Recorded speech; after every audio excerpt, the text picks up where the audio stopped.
Hello everyone, कैसे आप सब लोग। आई होप सब लोग बहुत अच्छे से होंगे और अपने बोर्ड एग्जाम की प्रिपरेशन आप लोग बहुत अच्छे से कर रहे होंगे। तो बच्चों, इस वीडियो के अंदर हम क्या करने वाले हैं, चैप्टर नंबर 5 जो कि मैग्नेटिज्म एंड मैटर है, उसको बहुत ही अच्छे से और जल्दी से कंप्लीट करेंगे। अगर आप ये वीडियो को पूरा एंड तक देखते हैं तो इस वीडियो को देखने के बाद आपको इसके अंदर कोई डाउट नहीं रह जाएगा और जो भी क्वेश्चन आपके पास एग्जाम में आएगा इस चैप्टर से रिलेटेड उसको आप बहुत ही अच्छे से सॉल्व और उसका आंसर दे पाओगे, है ना। तो बिना किसी देरी के चलिए स्टार्ट करते हैं इस वीडियो को। और इसके अंदर जो सबसे पहली चीज बच्चों हमें पढ़ना होता है वो होता है हमें मैग्नेट के कुछ बेसिक प्रॉपर्टीज के बारे में पढ़ना होता है। सबसे पहले हमें ये जानना होता है कि भाई मैग्नेट आखिरकार होता क्या है। तो मैग्नेट एक ऐसा सब्सटेंस होता है जो क्या करता है, जो आयरन के छोटे छोटे पीसेस होते हैं उसको क्या कर सकता है, अट्रैक्ट कर सकता है। और जब आप उसको फ्रीली छोड़ दोगे तो वो क्या करेगा, नॉर्थ साउथ डायरेक्शन में अपने आप को अलाइन कर लेता है। ठीक है, तो ये तो रही बात मैग्नेट की। और उसी मतलब आयरन के छोटे छोटे पीसेस को अट्रैक्ट करने की जो प्रॉपर्टी होती है उसको हम क्या बोलते हैं, मैग्नेटिज्म बोलते हैं। ठीक है जी, ये बात समझ आ गई। अगला क्या है कि मैग्नेट के अंदर तीन चीजें होती है जिसको समझना जरूरी होता है। तो मैग्नेटिक एक्सिस क्या होता है, मैग्नेटिक लेंथ क्या होता है, ज्योमेट्रिकल लेंथ क्या होता है ना। क्योंकि मैग्नेट का जो ज्योमेट्रिकली जो आपको दिखाई देता है उसका लेंथ और जो मैग्नेट का एक्चुअल लेंथ होता है, जिससे हम सारी चीजों को कैलकुलेट करते हैं मैग्नेट के अंदर, जो वो अलग होता है थोड़ा सा, है ना।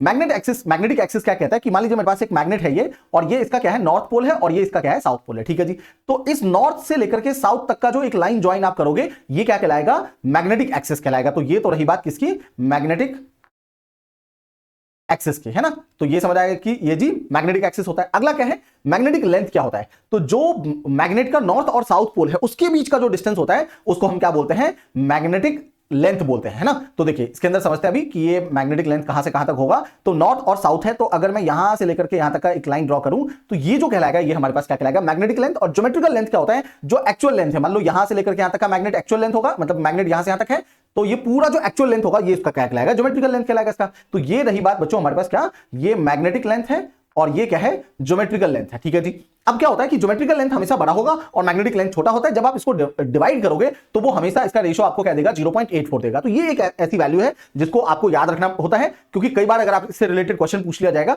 तो आपको पता होना चाहिए कि किसी भी मैग्नेट का जो मैग्नेटिक लेंथ होगा, ज्योमेट्रिकल लेंथ होगा, उसका रेशियो हमेशा क्या होगा, 0.84 होगा। क्योंकि डिनोमिनेटर में मैंने ज्योमेट्रिकल लेंथ को रखा है जो कि हमेशा क्या होगा, मैग्नेटिक लेंथ से ज्यादा होता है, इसलिए आपको रेशियो पॉइंट में मिल रहा है इसके अंदर। ठीक है जी, बहुत बढ़िया बात समझ आ गई होगी यहां तक।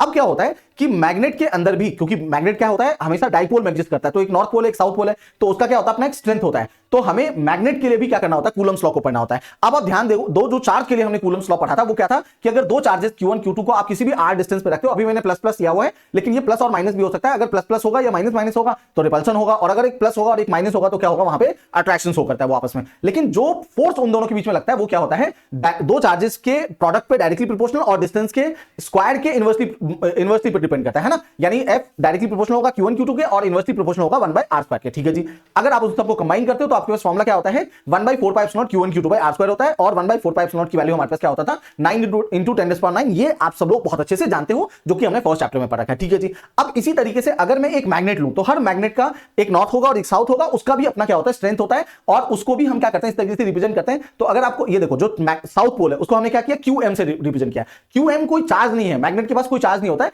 ये जस्ट हम क्या करते हैं, रेप्लिकेट करते हैं कि जैसे चार्ज का अपना एक स्ट्रेंथ होता है वैसे ही मैग्नेट का भी स्ट्रेंथ होता है, और उसी को हमने क्या किया, QM से रिप्रेजेंट किया है। बट ये चार्ज नहीं है, ध्यान रखिएगा, ये स्ट्रेंथ ऑफ पोल कहलाता है इसका, बट हम उसको रिप्रेजेंट सिर्फ चार्ज से कर रहे हैं। तो QM क्या हो गया, साउथ पोल का स्ट्रेंथ हो गया, और QM डैश क्या ले लिया मैंने, नॉर्थ पोल का स्ट्रेंथ ले लिया। हालांकि मैंने इसको अलग अलग रिप्रेजेंट जरूर किया लेकिन ये होता सेम है, क्योंकि जितनी स्ट्रेंथ साउथ पोल की होगी उतनी ही स्ट्रेंथ क्या होती है, नॉर्थ पोल का भी होता है। और उसके अंदर भी अगर आप कूलम्स लॉ लगाओगे तो देखो क्या होता है कि जो दो मैग्नेट के बीच में, मतलब नॉर्थ और साउथ के बीच में जो फोर्स लगता है वो डायरेक्टली प्रोपोर्शनल होता है उन दोनों ही पोल के स्ट्रेंथ के प्रोडक्ट पे, है ना। यानी F डायरेक्टली प्रोपोर्शनल टू क्या होगा, strength of product of strength of south pole and strength of north pole. ठीक है जी, और जितना ज्यादा डिस्टेंस होगा नॉर्थ और साउथ के बीच में उसके इनवर्सली पे वो डिपेंड करता है। तो अगर आप सब चीजों को कंबाइन कर दोगे तो F प्रोपोर्शनल टू क्या हो जाएगा, QM डैश अपॉन में r², और प्रोपोर्शनलिटी का साइन हटाने के बाद आपको एक कांस्टेंट मिलता है जो कि मीडियम डिपेंडेंट होता है। और यहां पे ये क्या है, μ0/4π है इसकी वैल्यू, और उसको हम क्या लिखते हैं, 10⁻⁷ टेस्ला मीटर पर एम्पियर आ जाता है इसका यूनिट, है ना। तो ये बात ध्यान रखनी है इसके अंदर।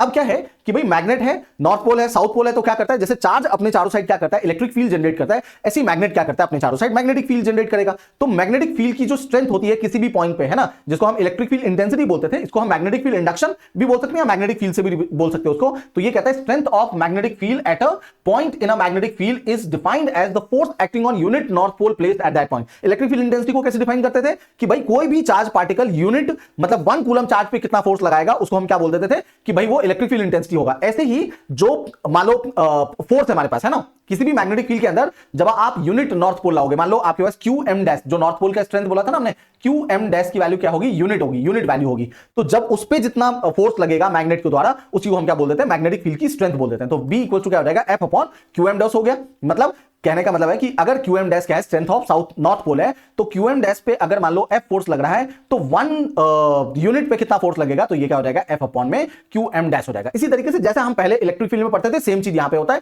तो अगर आप इलेक्ट्रिक फील्ड इंटेंसिटी का फॉर्मुला देखो तो के क्यू बाई आर स्क्वायर होता था ना, तो ये क्या हो गया, के times strength of south pole और टाइम्स में क्या हो जाएगा, डिनोमिनेटर में आर स्क्वायर आ जाएगा। ये एक वेक्टर क्वांटिटी होता है क्योंकि अपना एक पर्टिकुलर डायरेक्शन होता है इसका, और जो इसका ऐसा यूनिट होगा बच्चों वो क्या होता है, टेस्ला होता है। ये भी हमें क्या करना होता है, ध्यान रखना होता है, ठीक है। इन जनरल फॉर्मुला अगर आप देखोगे तो b equals to f by q m हो जाएगा। और अगर आपको मैग्नेटिक फील्ड की वैल्यू पता है और स्ट्रेंथ ऑफ नॉर्थ पोल पता है, तो अगर उस पर फोर्स निकालना है या किसी पे भी साउथ पोल पे भी अगर आपको फोर्स निकालना है, तो ये क्या हो जाएगा, एफ इक्वल्स टू जैसे क्यू ही करते थे वैसे क्यू टाइम्स क्या कर देंगे, बी रख देंगे। बस ध्यान ये रखना है कि यहां पे क्यू क्या होता है, स्ट्रेंथ ऑफ नॉर्थ पोल या साउथ पोल होता है। चलो जी, बहुत बढ़िया बात, ये समझ आ गई बात। अगला क्या होता है कि जो मैग्नेटिक फील्ड है, भाई मैग्नेट के चारों साइड क्या बनेगा, मैग्नेट बनेगा, तो उसकी अपनी फील्ड लाइंस भी होती है, ठीक है। तो मैग्नेटिक फील्ड लाइंस क्या होता है, जैसे इलेक्ट्रिक फील्ड लाइंस होता है कि it is the imaginary straight और कर्व पाथ होता था, वैसे यहां पे भी क्या होता है, इमेजिनरी लाइंस होती हैं ये, which continuously represents what direction of magnetic field, मतलब जहां से जहां तक जा रहा होगा वो मैग्नेटिक फील्ड के डायरेक्शन को रिप्रेजेंट कर रहा होगा। And the tangent at any point on the field lines give the direction of magnetic field eight that point. तो मान लो मेरे पास क्या है, एक नॉर्थ है और ये क्या है, साउथ है। तो मैग्नेटिक फील्ड लाइंस की प्रॉपर्टी क्या होती है कि ये आउटसाइड में नॉर्थ से साउथ जाएगा भाई साहब, यहां से यहां तक, और इनसाइड में क्या आता है, ये साउथ से नॉर्थ आता है, ऐसे आता है। किसी भी पॉइंट पे अगर आपको मैग्नेटिक फील्ड की वैल्यू चाहिए, मतलब तो ये क्या कहता है, यहां पे टेंजेंट ड्रॉ करो। मैग्नेटिक फील्ड इंडक्शन या मैग्नेटिक फील्ड इंटेंसिटी का डायरेक्शन अगर चाहिए तो वहां पे आप क्या करो, टेंजेंट ड्रॉ कर लो, वो आपको मैग्नेटिक फील्ड का मतलब स्ट्रेंथ ऑफ मैग्नेटिक फील्ड का डायरेक्शन दे देगा वहां पे, ठीक है जी। तो ये रही बात मैग्नेटिक फील्ड लाइंस की कि क्या होता है प्रॉपर्टीज में। मैंने जैसे कहा कि ये starts from north pole and ends at what, south pole outside the magnet, और इनसाइड में साउथ से नॉर्थ जाता है, इसलिए ये क्लोज लूप भी बनाता है। इलेक्ट्रिक फील्ड लाइंस कभी भी क्लोज लूप नहीं बनाता था। तो magnetic field lines never intersect each other, क्यों, क्योंकि भाई डायरेक्शन किससे रिप्रेजेंट करता है, टेंजेंट से, और दो टेंजेंट आपस में कभी भी एक दूसरे को इंटरसेक्ट नहीं कर सकता। The field is stronger near the pole and weaker away from the pole. मतलब अगर मेरे पास ये एक नॉर्थ पोल है और ये साउथ पोल है मैग्नेट का, तो अब आप जब ड्रॉ करोगे मैग्नेटिक फील्ड लाइंस तो ऐसे ही तो बनाओगे ना। देखो यहां से यहां तक गया, ये इस तरीके से नॉर्थ से साउथ तक जाएगा ये, और साउथ से नॉर्थ इनसाइड में आता है। यहां अगर आप देखो तो बहुत सारा क्या होता है, क्राउड होता है फील्ड लाइंस का। तो नियर द पोल्स उसकी स्ट्रेंथ बहुत ज्यादा होती है, और जैसे जैसे आप दूर जाओगे उसकी स्ट्रेंथ क्या होगी, कम होती रहेगी। तो ये रही बात मैग्नेटिक फील्ड लाइन से रिलेटेड, है ना। अब अगला क्या होता है, Gauss law in magnetism. Gauss law क्या कहता था कि किसी भी मतलब अगर हमारे पास कोई भी एक क्लोज सरफेस है, इससे जितना भी इलेक्ट्रिक फ्लक्स होगा वो इलेक्ट्रिक फ्लक्स फाइनाइट क्या होता था कि भैया जो भी चार्ज आप इसके अंदर इनक्लोज करोगे, मान लो क्यू चार्ज इनक्लोज किया है, तो क्यू बाई एप्सिलॉन नॉट क्या होता था, नेट इलेक्ट्रिक फ्लक्स दे देता था। और इलेक्ट्रिक फ्लक्स का फॉर्मुला हमारे पास क्या आता था, फाई को कैलकुलेट करने के लिए हम close integral E dot DS करते थे, ठीक है जी। बहुत बढ़िया, डीएस ले लो, डीए ले लो, कोई फर्क नहीं पड़ता, यहां तो फ्लक्स आ जाता था। लेकिन गॉस लॉ इन मैग्नेटिज्म कहता है the net flux through any close surface is always equal to zero. किसी भी क्लोज सरफेस से जो नेट फ्लक्स आप निकालोगे, नेट मैग्नेटिक फ्लक्स निकालोगे, वो क्या मिलेगा, जीरो मिलेगा। और ऐसा क्यों होता है, क्योंकि देखो मैग्नेट कभी भी मोनोपोल में एग्जिस्ट नहीं करता है। तो अगर मैं कोई भी क्लोज लूप ले लूं, ठीक है जी, या क्लोज सरफेस ले लूं, और इसके अंदर जैसे ही आप एक मैग्नेट को रखोगे तो ये क्या होगा, नॉर्थ होगा, और ये क्या होगा, साउथ होगा, ठीक है। अब नॉर्थ से मैग्नेटिक फील्ड लाइंस निकल रहा है यहां से, लेकिन ये साउथ की तरफ आ भी तो रहा है यहां से, तो जितनी फील्ड लाइंस नॉर्थ से निकलेगा फिर वो साउथ की तरफ आ जाएगा इसका, है ना। तो अल्टीमेटली इसके अंदर कोई भी नेट मतलब जितना फ्लक्स बाहर निकलेगा उतना ही अंदर आ जाएगा, इसलिए नेट फ्लक्स कुछ भी बचता नहीं है इसके अंदर, है ना। तो ये इसलिए कहता है गॉस लॉ इन मैग्नेटिज्म जो होता है वो क्लोज इंटीग्रल या integral b dot d a through any close surface equals to क्या हो जाएगा, जीरो हो जाएगा। क्योंकि चार्ज क्या होता है, जैसे चार्ज में क्या होता था, क्यों जीरो नहीं होता था, क्योंकि चार्ज पॉजिटिव भी हो सकता है, नेगेटिव भी हो सकता है। तो अगर सिर्फ पॉजिटिव होगा तो सिर्फ आउटवर्ड फ्लक्स होगा, अगर नेगेटिव होगा तो इनवर्ट फ्लक्स होगा इसका। लेकिन अगर आप वहां पे भी डाइपोल प्लेस कर दोगे, चार्ज वाला डाइपोल जो होता था, अगर उसको भी प्लेस कर दोगे किसी भी क्लोज सरफेस में, वहां पे भी नेट फ्लक्स जीरो मिलता था। और क्योंकि मैग्नेट हमेशा डाइपोल में ही एडजस्ट करता है, तो इसलिए यहां पे भी क्या होगा, नेट फ्लक्स जीरो हो जाएगा इसके अंदर। मैग्नेटिक फ्लक्स की बात कर रहा हूं, ठीक है। चलिए अगले टॉपिक की तरफ चलते हैं। अगला टॉपिक क्या कहता है भैया कि जो मैग्नेटिक डाइपोल हमने पढ़ा अभी, तो मैग्नेटिक डाइपोल होता क्या है, तो जब भी जैसे अभी हमने बात करी कि मैग्नेट होगा तो उसका एक नॉर्थ पोल होता है, अपना एक साउथ पोल होता है ना। तो उसी जो नॉर्थ पोल और साउथ पोल किसी न किसी डिस्टेंस से सेपरेटेड होगा, उस सिस्टम को हम क्या बोल देते हैं, डाइपोल बोल देते हैं, मैग्नेटिक डाइपोल। और मैग्नेटिक डाइपोल मोमेंट क्या होता है, जैसे वहां पे इलेक्ट्रिक डाइपोल मोमेंट के लिए हमने पढ़ा था। बस आपको क्या करना है, इलेक्ट्रिक फील्ड की चीजों को याद रखना है, और उसके बाद जैसे ही आप उसको रेप्लिकेट करोगे मैग्नेट के अंदर, आपको सारा फॉर्मुला एज इट इज मिलने वाला है ना। तो यहां पे भी क्या कहता है कि it is the product of strength of either pole. दो पोल है magnet, north pole south pole, दोनों का स्ट्रेंथ सेम होता है, किसी भी एक का स्ट्रेंथ ले लो और जो उनके बीच का डिस्टेंस है, स्मॉल डिस्टेंस है, उससे मल्टीप्लाई कर दो, आपको क्या मिल जाएगा, मैग्नेटिक डाइपोल मोमेंट मिल जाएगा। इसलिए m equals to qm times क्या हो जाएगा 2a, और 2a क्या है, नॉर्थ और साउथ के बीच का डिस्टेंस लिया है, और ये सिर्फ इसलिए लिया जाता है ताकि आगे जो आप मैग्नेटिक फील्ड की स्ट्रेंथ कैलकुलेट करोगे किसी भी पॉइंट पे, एक्सियल पे, इक्वेटोरियल पे, तो वो आप कैलकुलेशन को बहुत आसानी से कर सको, इसीलिए ये 2a लिया जाता है। तो m इक्वल्स टू क्या आ गया, small m which is magnetic dipole moment, तो ये qm टाइम्स 2a हो जाएगा। वेक्टर फॉर्म में लिखोगे क्योंकि ये वेक्टर क्वांटिटी होता है, तो डायरेक्शन क्या होता है, एक तो साउथ से नॉर्थ की तरफ होता है, और अगर आप इसको वेक्टर फॉर्म में लिखोगे तो इस तरीके से लिख सकते हो। और ये ध्यान रखना है कि direction of magnetic dipole moment is always from south pole to north pole होता है ना। अब देखो, जैसे मैग्नेट है, मैग्नेटिक फील्ड है, हमने मैग्नेटिक डाइपोल मोमेंट की स्ट्रेंथ वगैरह सब कुछ पढ़ लिया। तो जैसे हमने दो चार्जेस के लिए एक्सियल पॉइंट पे इलेक्ट्रिक फील्ड इंटेंसिटी निकाला था, एज इट इज हमें मैग्नेट के भी एक्सियल लाइन पे हमें क्या करना होता है, मैग्नेटिक फील्ड इंडक्शन को हमें कैलकुलेट करना होता है। तो देखो, अगर आप ध्यान रखोगे तो इलेक्ट्रिक फील्ड की वैल्यू क्या होती थी, डाइपोल के एक्सिस पे 2kpr अपॉन में r² माइनस a² हमारे पास फॉर्मूला होता है इलेक्ट्रिक फील्ड का एक्सियल लाइन पे, और वेक्टर फॉर्म में लिखोगे तो ये आपके पास एक्सप्रेशन दिखाई दे रहा होगा। और अगर शॉर्ट डाइपोल की बात करो जिसमें कि r बहुत ही छोटा होता है, किसके कंपैरिजन, सॉरी r बहुत बड़ा होता है a के कंपैरिजन, मतलब a क्या था, मतलब 2a डिस्टेंस होता है किसके बीच में, जो माइनस क्यू और प्लस क्यू होता है, तो r बहुत बड़ा होगा a से, यानी कि बहुत शॉर्ट डाइपोल होगा, और तब हमारे पास a² को आप नेगलेक्ट कर सकते हो, तो जो फॉर्मुला आ जाएगा 2kp/r³ हो जाएगा। एग्जैक्टली अगर आप यहां पे रिप्रेजेंट करो तो देखो आप b एक्सियल को क्या लिख पाओगे, ध्यान से देखिएगा, b एक्सियल आ जाएगा आपके पास 2, आप k यहां पे k भी रहेगा इसका, और p की जगह पे सिर्फ और सिर्फ क्या होगा, m होगा, और डिस्टेंस में r तो होना ही है यहां पे, और ये हो जाएगा r² माइनस a² का whole square. As it is same आता है। तो आपको क्योंकि डेरिवेशन तो करना नहीं है, सीबीएसई में डेरिवेशन तो है नहीं, हमें क्या करना होता है, बस इसका फॉर्मुला याद रखना होता है। तो बस मैं आपको बता रहा हूं कि जो आपके पास यहां पे लिखा हुआ है उसी को रेप्लिकेट करते रहना यहां पे, ठीक है। तो ये रही बात एक्सियल पॉइंट पे, और इसी को अगर आप वेक्टर फॉर्म में लिख दोगे तो b एक्सियल क्या आ जाएगा बच्चों, देखो 2k और हमारे पास m वेक्टर अपॉन r, और डिवाइडेड बाय क्या हो जाएगा, r² माइनस a² का होल स्क्वायर हो जाएगा। ये तो वेक्टर फॉर्म में आ गया। और अगर r बहुत बड़ा होगा a से, तो फिर से वही शॉर्ट डाइपोल के लिए जब आप b एक्सियल की बात लिखोगे तो आपको क्या मिल जाएगा, देखो 2km अपॉन में r³ मिल जाएगा इसका, ठीक है। तो ये आपको ध्यान रखना है कि किस तरीके से ये आता है, जो आप इलेक्ट्रिक फील्ड के लिए पढ़ते हो बस उसको रेप्लिकेट करना है। अगला देखो, इक्वेटोरियल लाइन पे निकालोगे तो इक्वेटोरियल लाइन पे जो आपको फॉर्मुला मिल रहा है बस उसको रेप्लिकेट करना है। तो देखो यहां पे भी अगर मैं b इक्वेटोरियल की बात करूं तो हमारे पास क्या आ जाएगा, km अपॉन में क्या आ जाएगा, ये r² प्लस a² का पावर क्या करना है, 3/2 पुट करना है इसके अंदर, है ना। और फिर इसी तरीके से बस आपको ध्यान रखना है कि जहां पे डाइपोल मोमेंट हम पहले p से रिप्रेजेंट करते थे, अब हमारे पास क्या आ जाएगा, m से रिप्रेजेंट हो जाएगा। तो अगर आप एक फॉर्मुला इलेक्ट्रिक फील्ड के लिए, जितने भी डाइपोल के लिए केसेस होते थे उसके लिए जब आप फॉर्मुला याद रखोगे, मैग्नेट में अपने आप ऑटोमेटिकली याद हो जाता है इसका, है ना। और इसको भी आप क्या कर सकते हो, जब आप v इक्वेटोरियल को वेक्टर फॉर्म में लिखोगे, so this is km upon में, और ये माइनस में होगा क्योंकि देखो डाइपोल मोमेंट का जो डायरेक्शन है वो तो नेगेटिव साउथ से नॉर्थ होता है, और जो b इक्वेटोरियल है उसके ऑपोजिट डायरेक्शन में आता है। तो km अपॉन में r² प्लस a² का पावर क्या हो जाएगा, 3/2 हो जाएगा। और शॉर्ट डाइपोल के लिए जब आप लिखोगे तो b इक्वेटोरियल हो जाएगा माइनस का km वेक्टर अपॉन में r³ हो जाएगा इसका, है ना, b इक्वेटोरियल। और ये किसके लिए, जब r बहुत बड़ा होगा इससे, यानी कि शॉर्ट डाइपोल के लिए।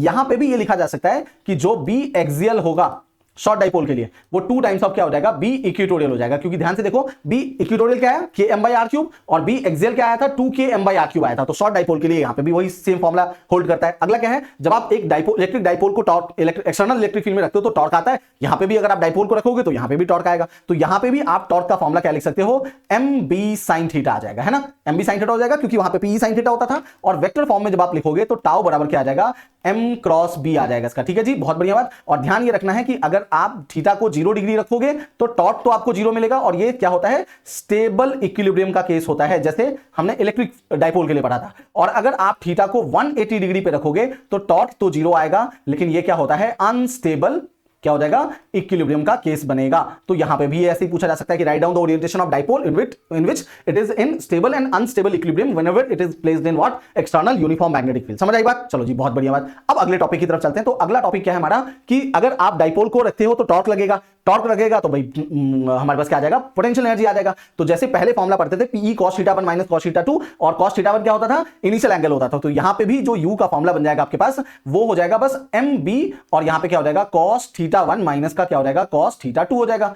अगर फिर से θ1 क्या हो जाए, 90 डिग्री हो जाए, और अगर आपके पास θ2 क्या हो जाएगा, 0 डिग्री हो जाएगा, तो यहां पे भी आप u को क्या लिख सकते हो, माइनस का mb cos θ आ जाएगा, या इसी चीज को, क्योंकि m वेक्टर क्वांटिटी है, b वेक्टर क्वांटिटी और cos θ आ गया यहां पे, तो ये आ जाएगा माइनस का m क्रॉस क्या आ जाएगा, सॉरी m क्रॉस कह रहा हूं, यहां पे आ जाएगा m डॉट b आ जाएगा, क्योंकि cos θ के साथ डॉट प्रोडक्ट आता है इसका। तो ठीक है जी, ये आ गया हमारे पास रिलेशन, है ना, कितना आसान है, बस आपको रेप्लिकेट करना है जो फॉर्मुला आपने पहले पढ़ रखा है, बस उसी चीज को, ठीक है। अगला टॉपिक की तरफ देखते हैं। अब अगला टॉपिक क्या कहता है, देखो अभी तक जो हमने पढ़ा पढ़ा था वो क्या था बच्चों, वो हमसे डाइपोल के एक्सियल इक्वेटोरियल और इन सबसे पे हमें क्या करना था, मैग्नेटिक फील्ड की वैल्यू लिखनी थी, axial equatorial, torque, potential energy, इन सब चीजों के बारे में। अब क्या है, मैग्नेटिक मटेरियल्स के बारे में पढ़ना होता है। तो जितने भी सब्सटेंस होते हैं उन सब चीजों को अगर आप कैटेगराइज करोगे तो वो डायमैग्नेटिक, पैरामैग्नेटिक और फेरोमैग्नेटिक 3 टर्म्स में हम उसको कैटेगराइज कर सकते हैं। लेकिन जिस प्रॉपर्टीज के बेसिस पे हम उन सबको अलग अलग कैटेगराइज कर पाते हैं उसके बारे में हमें सबसे पहले पढ़ना होता है। तो जो मैग्नेटिक प्रॉपर्टीज होती है उसमें हमें सबसे पहले पढ़ना होता है भाई इंटेंसिटी ऑफ मैग्नेटाइजिंग फील्ड क्या होता है। नाम से पता है आपको, इंटेंसिटी ऑफ मैग्नेटाइजिंग फील्ड यानी ऐसा फील्ड जो किसी सब्सटेंस को मैग्नेटाइज करने के लिए यूज किया जाएगा। समझ आई बात, किसको कह रहा हूं कि जो मैग्नेटिक सब्सटेंस को मैग्नेटाइज करने के लिए यूज किया जाएगा, है ना, तो उसको बोलते हैं इंटेंसिटी ऑफ मैग्नेटाइजिंग फील्ड। एक होता है हमारे पास, आगे आप पढ़ेंगे इसके अंदर, इंटेंसिटी ऑफ मैग्नेटाइजेशन, कि भाई एक मैग्नेट को हमने रख तो दिया मैग्नेटिक फील्ड के अंदर, अब वो कितना मैग्नेटाइज हो रहा है उसकी इंटेंसिटी। ठीक है, इसको आप ऐसे समझिए, मान लो मैं आपको पढ़ा रहा हूं, है ना, एक मास्टर है जो किसी को पढ़ाता है भाई। अब मास्टर कितना अच्छे से पढ़ा सकता है ये मास्टर की प्रॉपर्टी है, और मास्टर जिसको पढ़ा रहा है भाई, एक क्लास में मान लो मेरे सामने मान लो 10-20 बच्चे बैठे हो या जितने भी बच्चे बैठे हो भाई, पढ़ाने की कैपेबिलिटी तो मेरी होगी। अब जब मैं पढ़ा रहा हूं तो हर बच्चा एक ही तरीके से थोड़ी समझ पाएगा, किसी की कैपेसिटी समझने की ज्यादा होगी, किसी की कैपेसिटी थोड़ी कम होगी, है ना, तो वो उस बच्चे की कैपेबिलिटी है। उसी तरीके से मैग्नेट के अंदर भी काम करता है कि अगर मान लीजिए मेरे पास एक सोलेनॉइड, एक मैग्नेटिक फील्ड मैंने यहां पे बना लिया, ये तो भाई ये अपने पास क्या कर रहा है, एक मैग्नेटिक फील्ड रख रहा है इसके अंदर। अब इसके अंदर मैं जब भी किसी चीज को प्लेस करूंगा भाई, मान लो मैंने एक मैग्नेट को क्या कर दिया, यहां पे प्लेस कर दिया। अब ये मैग्नेट जो मटेरियल है जो भी मैंने प्लेस किया यहां पे, ये कितना मैग्नेटाइज हो सकता है, ये उसकी खुद की प्रॉपर्टी होती है ना, तो ये डिपेंड करता है मटेरियल टू मटेरियल। तो इंटेंसिटी ऑफ मैग्नेटाइजिंग फील्ड यही कहता है कि any magnetic field in which magnetic material is placed for its magnetization is called what, magnetizing field. समझ आई बात। फॉर्मूला हमारे पास क्या होता है भैया, फॉर्मूला हो गया, इसको हटाते हैं, देखो फॉर्मूला हो गया H इक्वल टू क्या होगा, B0 बाई म्यू नॉट हो जाएगा इसका। इसको किससे रिप्रेजेंट करते हैं, ध्यान रखिएगा, H से रिप्रेजेंट करते हैं। तो B0 क्या था, इसका मैग्नेटिक फील्ड भाई, जो जैसे मान लो एक सोलेनॉइड है तो सोलेनॉइड का मैग्नेटिक फील्ड क्या होता है, म्यू नॉट एन आई। अगर मान लो मैं अभी किसके अंदर कोई और मीडियम नहीं है, फ्री स्पेस है, तो B0 का आ जाएगा म्यू नॉट टाइम्स एन आई आ जाएगा। ठीक है जी, ये तो उसकी मैग्नेटिक फील्ड है। लेकिन मुझे तो ये जानना है कि कितनी इंटेंसिटी है, कि वो कितना किसी चीज को मैग्नेटाइज कर सकता है। उसके लिए आपको क्या करना होता है, म्यू नॉट से मल्टीप्लाई कर दोगे तो आपके पास क्या आ जाएगा, H आ जाएगा। उसी को हम इंटेंसिटी ऑफ मैग्नेटाइजिंग फील्ड बोलते हैं। B0 equals to mu naught H होता है। और इसको एक और तरीके से ये कह सकते हो कि भाई म्यू नॉट एन आई है, जब इसको मैं म्यू नॉट से डिवाइड कर दूंगा तो बना क्या मेरे पास, n टाइम्स i बन गया। यानी h का एक फॉर्मूला हमारे पास क्या आ जाएगा, n टाइम्स i होता है। n क्या होता है, number of turns per unit length होता है, और i क्या होता है, उसे करंट पास करने वाला होता है, कि कितना करंट उससे पास कर रहा है सोलेनॉइड से। तो जितना ज्यादा करंट पास करेगा उतना उसका क्या होगा, इंटेंसिटी ऑफ मैग्नेटाइजिंग फील्ड होगा। जितना ज्यादा number of turns per unit length होगा उसका मतलब क्या होगा, उतना ही ज्यादा वो इंटेंसिटी रखेगा अपने अंदर किसी और सब्सटेंस को मैग्नेटाइज करने की। ठीक है, चलिए समझ आई बात। इसका यूनिट क्या होता है, एम्पियर पर मीटर। समझ आई, क्योंकि एन का यूनिट क्या होता है, पर मीटर, और करंट का एम्पियर होता है। वेक्टर क्वांटिटी है और इन द डायरेक्शन ऑफ व्हाट क्या होता है, मैग्नेटिक फील्ड के अंदर आता है। जाहिर सी बात है, जो मैग्नेटाइज करने के लिए आप फील्ड यूज कर रहे हो उसी डायरेक्शन में इसका डायरेक्शन होगा। अगला क्या है कि जैसे मैंने कहा कि भाई कितना मैग्नेटाइज हो सकता है वो सब्सटेंस, उसको हम क्या बोलते हैं, इंटेंसिटी ऑफ मैग्नेटाइजेशन बोलते हैं। अब ये किस बात पर डिसाइड करता है कि भाई मान लो मेरे पास एक सब्सटेंस मैंने डाला, अब जब आप इस मैग्नेटिक सब्सटेंस को उसके अंदर डालोगे, मैग्नेटिक एक्सटर्नल मैग्नेटिक फील्ड के अंदर, तो ये क्या करता है, कुछ डाइपोल मोमेंट को, मैग्नेटिक डाइपोल मोमेंट को इंड्यूस करता है। तो भाई अगर मान लो इसकी वैल्यू, वॉल्यूम क्या है, v है, तो यूनिट वॉल्यूम में कितने मैग्नेटिक डाइपोल मोमेंट इंड्यूस हुए, इस बात से क्या होता है, डिसाइड होता है कि भाई वो इंटेंसिटी ऑफ मैग्नेटाइजेशन कितना ज्यादा होगा। So it is the induced dipole moment per unit volume in the specimen when it is placed in what, external magnetic field. तो फॉर्मूला क्या हो जाएगा, जो मैग्नेटिक मोमेंट का फॉर्मूला होता है, मतलब m से रिप्रेजेंट करते हैं, और पर यूनिट वॉल्यूम v हो जाएगा इसका।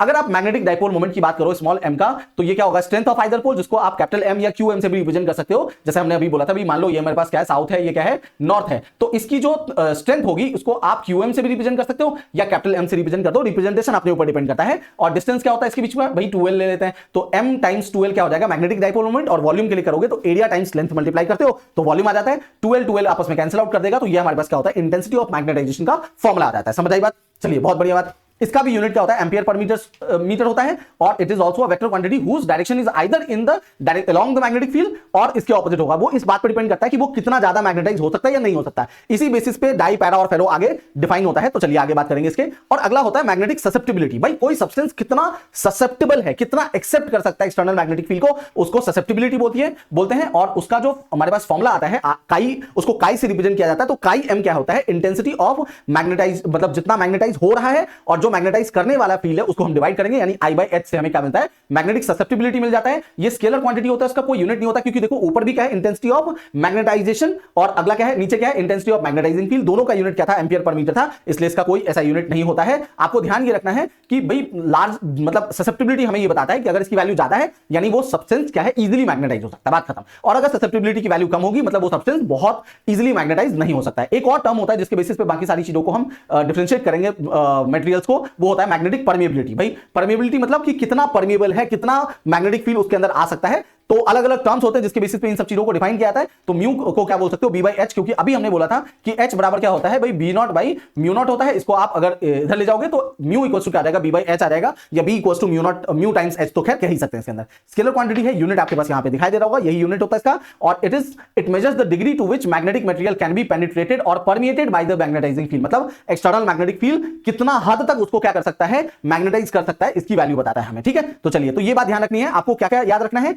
कि इंटेंसिटी ऑफ मैग्नेटाइजिंग फील्ड क्या है, इंटेंसिटी ऑफ मैग्नेटाइजिंग कितना होगा, मतलब जो एक्सटर्नल मैग्नेटिक मैग्नेटाइज कर रहा है उसको हम क्या करते हैं, एच से डिनोट करते हैं। इंटेंसिटी ऑफ मैग्नेटाइजेशन को आई से डिनोट करते थे। ससेप्टिबिलिटी, परमिएबिलिटी, ये सब पता होना चाहिए कि क्या होता है। आई होप समझ आया होगा कि क्या होता है ये सब चीज। अब इसके बेसिस पे हम रिलेटिव परमिएबिलिटी भी निकालते हैं, और म्यू आर और काई के बीच में एक रिलेशन होता है जिससे हम आगे डिफरेंशिएट करेंगे। तो म्यू आर क्या होता है भाई, अगर फ्री स्पेस की परमिटिविटी की बात की जाए तो वो क्या होता है, म्यू नॉट, और किसी भी और मीडियम का परमिटिविटी क्या होता है, म्यू होता है। जब आप इन दोनों को डिवाइड कर देते हो, म्यू को म्यू नॉट से, तो जो भी मिलता है उसको हम क्या बोलते हैं, रिलेटिव परमिटिविटी, या आप क्या कह सकते हो, रिलेटिव परमिएबिलिटी कह सकते हो। ठीक है, ये रही बात हमारे पास। तो मतलब मैग्नेटिज्म वाले चैप्टर में हम इसको परमिएबिलिटी बोल देते हैं, यही चीज इलेक्ट्रिक फील्ड में होता है तो उसको हम परमिटिविटी बोल देते हैं, है ना। अब इसका जो रिलेशन होगा काई के साथ यानी ससेप्टिबिलिटी के साथ, दोनों एक ही तरीके की चीजें होती हैं। मतलब अगर आपको किसी भी मैग्नेटिक मटेरियल का ससेप्टिबिलिटी पता हो या उसका रिलेटिव परमिएबिलिटी पता हो, तो आप ये बता सकते हो कि वो कितना ज्यादा मैग्नेटाइज हो सकता है एक्सटर्नल मैग्नेटिक फील्ड में या नहीं हो सकता है। तो म्यू आर की वैल्यू क्या होती है भैया, 1 प्लस काई एम होता है।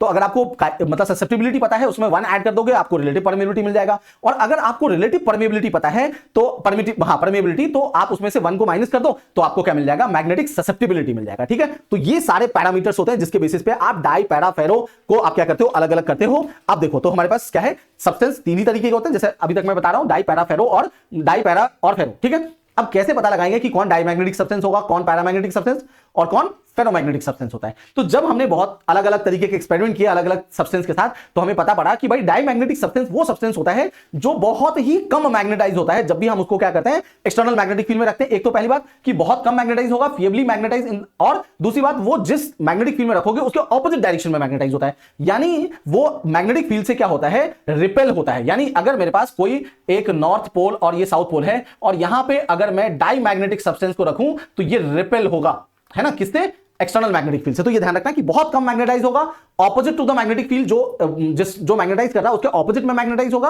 और अगर आप किसी एक्सटर्नल मैग्नेटिक फील्ड में इस डायमैग्नेटिक सब्सटेंस को रखोगे मैग्नेटाइज करने के बाद, तो वो रिपल्शन एक्सपीरियंस करेगा, ये ध्यान रखना है। ठीक है, ये उस तरीके के सब्सटेंस में पाया जाता है डायमैग्नेटिज्म की प्रॉपर्टी, जिसके अंदर इलेक्ट्रॉन पेयर्ड होते हैं, अनपेयर्ड इलेक्ट्रॉन्स नहीं होते, पेयर्ड इलेक्ट्रॉन्स होगा उसके अंदर पाया जाता है। तो एग्जांपल आपके पास दिया हुआ है, bismuth, antimony, copper, gold, quartz, है ना, ये इस तरीके के सब्सटेंस हैं जिसके अंदर कोई भी अनपेयर्ड इलेक्ट्रॉन नहीं पाया जाता है, उसके अंदर डायमैग्नेटिज्म की प्रॉपर्टी पाई जाती है। जब भी, जैसे मैंने आपको कहा कि जब भी आप एक्सटर्नल मैग्नेटिक फील्ड में रखोगे, ये हमेशा स्ट्रॉन्गर टू वीकर पार्ट क्या करता है, मूव करता है। मैग्नेटिक फील्ड लाइंस अगर आप एक्सटर्नल मैग्नेटिक फील्ड में रखोगे या मैग्नेटाइज करोगे, तो ये एक्सटर्नल मैग्नेटिक फील्ड को क्योंकि रिपेल करता है, इसलिए मैग्नेटिक फील्ड लाइंस की जो डायग्राम होगा एक्सटर्नल मैग्नेटिक फील्ड में डायमैग्नेटिक के लिए, ये आपके पास डायग्राम में शो हो रहा होगा। बहुत बार क्वेश्चन पूछा जाता है, डायग्राम दिया होता है इस तरीके से मैग्नेटिक फील्ड लाइंस की सब्सटेंस के लिए, और बताना होता है कि भाई बताओ कौन सा डायमैग्नेटिक, पैरामैग्नेटिक, फेरोमैग्नेटिक का डायग्राम है। तो ये ध्यान रख लीजिए कि ये डायग्राम जो आपको दिख रहा होगा, जिसमें मैक्सिमम फील्ड लाइंस बाहर से जा रही है, सिर्फ एक दो फील्ड लाइंस अंदर से जा रहा होगा, वो हमारे पास क्या होगा, डायमैग्नेटिक सब्सटेंस होगा।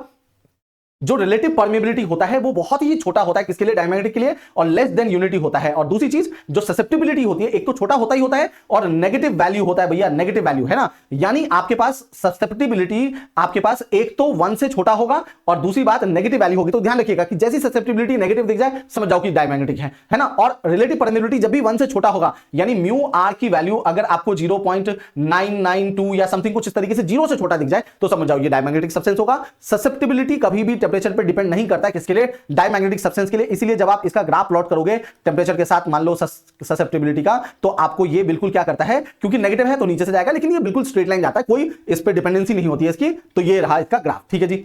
अगली प्रॉपर्टी क्या है, अगला सब्सटेंस क्या है, पैरामैग्नेटिक। ये डायमैग्नेटिक से ज्यादा मैग्नेटाइज हो सकता है, लेकिन फेरोमैग्नेटिक से क्या होता है, कम होता है इसके अंदर, है ना। हालांकि फेरोमैग्नेटिक जैसा ही होता है, लेकिन ये उतना मैग्नेटाइज नहीं हो सकता जितना फेरोमैग्नेटिक सब्सटेंस होता है, इसलिए हम इसको पैरामैग्नेटिक सब्सटेंस बोलते हैं। इसके अंदर क्या होता है, अनपेयर्ड इलेक्ट्रॉन्स होते हैं। अब अनपेयर्ड इलेक्ट्रॉन होने की वजह से क्या होता है कि हर एटम के पास अपने आप कुछ ना कुछ क्या होता है कि मैग्नेटिक मोमेंट होता है, लेकिन वो रैंडम डायरेक्शन में होता है, और इसीलिए उसके अंदर कोई नेट मैग्नेटिक डाइपोल मोमेंट आपको देखने को नहीं मिलता है। तो इसलिए कहता है कि जब आप इसको एक्सटर्नल मैग्नेटिक फील्ड में रखोगे तो थोड़ा बहुत मैग्नेटाइज होगा, होगा और इन द डायरेक्शन ऑफ क्या होगा, एक्सटर्नल मैग्नेटिक फील्ड होगा। और जब आप एक्सटर्नल मैग्नेटिक फील्ड में रखोगे तो ये रिपेल नहीं होगा, अट्रैक्ट होगा। तो इसलिए ये सारी इसकी प्रॉपर्टीज होती हैं, मतलब डायमैग्नेटिक से बिल्कुल उल्टा प्रॉपर्टी है। तो अगर आप इसको पढ़ेंगे तो आपको समझ आ जाएगा कि क्या क्या चीजें हैं। इसका एग्जांपल ये आपको पास दे रखा होगा, एल्यूमिनियम, प्लेटिनम, क्रोमियम, ये सारे मैग्नीज, ये सारे के सारे क्या है, इसके एग्जांपल्स हैं इसके अंदर। और जैसा आपको दिख जो प्रॉपर्टीज आपको डायमैग्नेटिक के लिए दिख रहा होगा, इसका जस्ट उल्टा है कि वो रिपेल होता है एक्सटर्नल मैग्नेटिक फील्ड से, ये अट्रैक्ट होता है, थोड़ा ही मैग्नेटाइज होता है, लेकिन एक्सटर्नल मैग्नेटिक फील्ड के डायरेक्शन में मैग्नेटाइज होता है।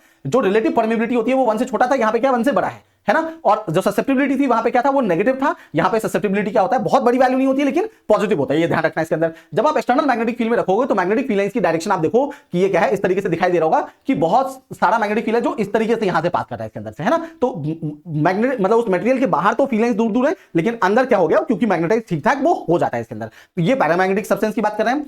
अगला फेरोमैग्नेटिक सब्सटेंस सबसे ज्यादा मैग्नेटाइज हो सकता है, यानी कि ये क्या है, the substance which are strongly magnetize in the direction of magnetic field. और क्या होता है, जब भी आप एक्सटर्नल मैग्नेटिक फील्ड में प्लेस करोगे तो बहुत स्ट्रांगली मैग्नेटाइज होता है, सारे मैग्नेटिक फील्ड लाइंस को क्या करता है, अपने अंदर से पास करवा लेता है। ये तो ये डायग्राम है आपके पास, जब आप एक्सटर्नल मैग्नेटिक फील्ड में प्लेस करोगे किसको, फेरोमैग्नेटिक सब्सटेंस को। एग्जांपल क्या होता है इसका, कोबाल्ट, आयरन, निकल, ये सारे के सारे इसके एग्जांपल्स हैं। आप ध्यान से देखो तो ये सब वो सब्सटेंस होते हैं जो परमानेंट मैग्नेट को और स्ट्रॉन्ग मैग्नेट को बनाने के लिए क्या किया जाता है, यूज किया जाता है इसका। तो ये मैग्नेटिक फील्ड लाइंस की वैल्यूज हो गई। अब जो रिलेटिव परमिटिविटी होता है उसके लिए क्या था, डायमैग्नेटिक के लिए एक तो 1 से छोटा था, फेरोमैग्नेटिक के लिए बड़ा हुआ, और जो पैरामैग्नेटिक के लिए 1 से बड़ा हो गया है, लेकिन बहुत बड़ी वैल्यू तब भी नहीं होती है। लेकिन जो फेरोमैग्नेटिक सब्सटेंस होता है उसके लिए बहुत ही बड़ी वैल्यू होती है, और मतलब 1000 से भी बड़ा होता है इसका, है ना। तो बड़ी वैल्यूज होती है। जब भी आपको म्यू आर की वैल्यू 1 से ज्यादा दिख जाए, मतलब 1000 से तो ज्यादा ही दिखाई देगा आपको, आप क्वेश्चन में दिया जाएगा, तो जैसे ही 1000 से ज्यादा या 1000 के रेंज में दिया जाएगा, समझ जाओ ये क्या है, फेरोमैग्नेटिक सब्सटेंस है। और जो ससेप्टिबिलिटी होती है वो उसकी भी क्या होगी, बहुत ज्यादा होगी, क्योंकि आपको रिलेशन पता है कि म्यू आर से आप ससेप्टिबिलिटी कैसे निकाल सकते हो, उसमें 1 प्लस कर दो या 1 माइनस कर दो तो आपके आपस में वैल्यूज मिल जाती है इसके अंदर। तो ससेप्टिबिलिटी भी क्या होगा, बहुत ही ज्यादा होता है, इसीलिए इसको बहुत आसानी से क्या किया जा सकता है, मैग्नेटाइज किया जा सकता है। ठीक है जी। अब आखिरी चीज, कुछ चीजें हमें इसके अंदर पढ़नी होती है। एक तो चीज है जिसको बोलते हैं क्यूरीज लॉ। क्यूरीज लॉ क्या कहता है, ये मतलब मोस्टली किसके लिए फॉलो होता है, ये पैरामैग्नेटिक सब्सटेंस के लिए होता है, ये ध्यान रखिएगा।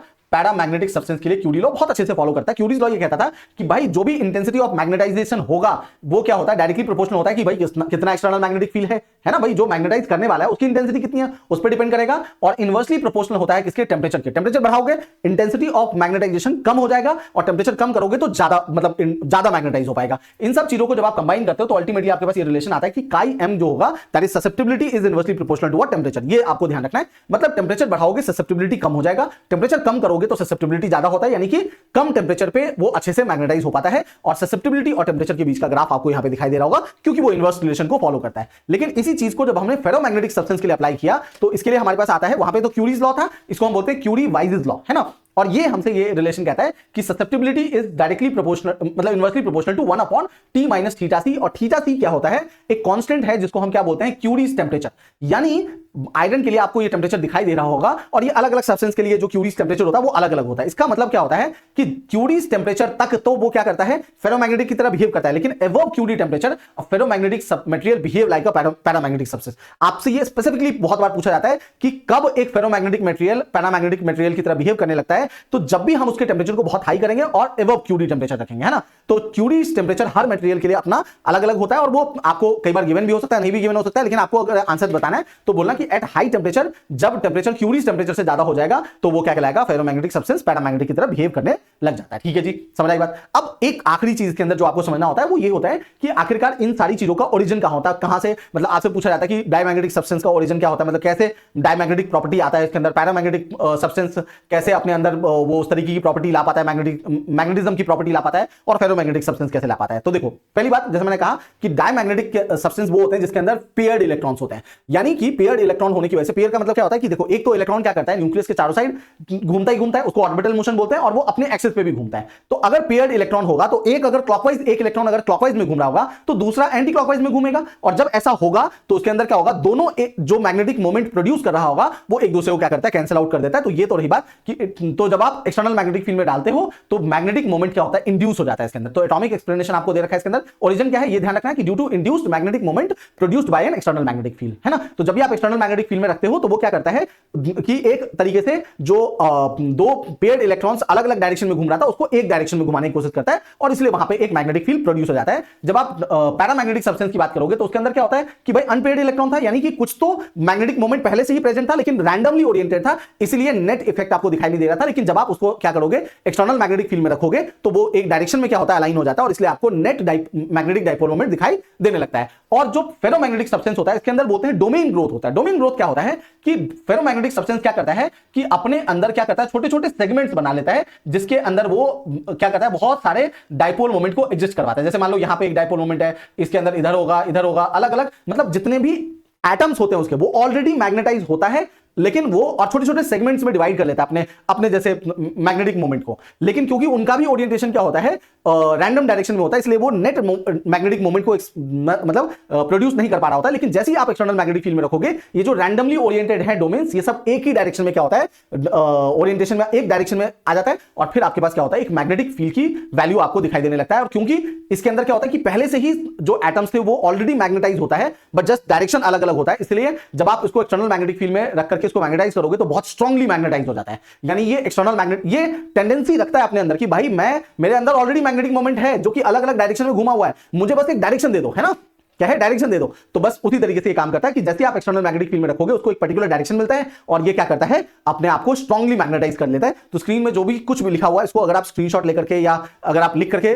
पढ़ोगे तो आपको समझ आ जाएगा कि बेसिकली किस तरीके से सब काम करता है। थ्योरेटिकल है, अगर आप पढ़ेंगे आपको बहुत अच्छे समझ आ जाएगा, लेकिन बेसिक अंडरस्टैंडिंग जो होनी चाहिए थी कि किस लिए डायमैग्नेटिक, पैरामैग्नेटिक और फेरोमैग्नेटिक सब्सटेंस अपने अंदर मैग्नेटाइजेशन की प्रॉपर्टी लाता है, ये आपको समझ आना चाहिए कि डायमैग्नेटिक सब्सटेंस में पेयर्ड इलेक्ट्रॉन्स होते हैं। जब आप एक्सटर्नल मैग्नेटिक फील्ड प्रोड्यूस करते, मतलब उसके अंदर उसके आसपास प्रोड्यूस करते हो तो वो क्या करता है, जो पेयर्ड इलेक्ट्रॉन्स होते हैं उसके अंदर भी मैग्नेटिक प्रॉपर्टी ले आता है। पैरामैग्नेटिक सब्सटेंस में अनपेयर्ड इलेक्ट्रॉन्स होते हैं, इसलिए थोड़ी बहुत मैग्नेटिक मोमेंट वाली जो प्रॉपर्टी होती है वो होती है, लेकिन फिर से वो क्या होता है, रैंडमली ओरिएंटेड होता है, इसलिए नहीं आ पाता है। और फेरोमैग्नेटिक सब्सटेंस के लिए अभी बताया मैंने आपको कि किस तरीके से कर सकते हैं। तो आई होप यहां तक सब कुछ समझ आया हो कि किस तरीके से इस चैप्टर को, मतलब इस चैप्टर के अंदर क्या क्या था और हमें क्या क्या पढ़ना है। अगर कोई भी डाउट आपको लगता है कि भाई इस पूरे टॉपिक को पढ़ते टाइम, तो कमेंट सेक्शन में कमेंट जरूर कीजिए। मैं कोशिश यही करता हूं कि सारे के सारे बच्चों की जो भी डाउट्स होते हैं उसको मैं मतलब कमेंट के जरिए ही सही, लेकिन कम से कम रिजॉल्व कर सकूं। तो मिलते हैं अपने अगले वीडियो में जिसमें हम अगले चैप्टर को स्टार्ट करेंगे।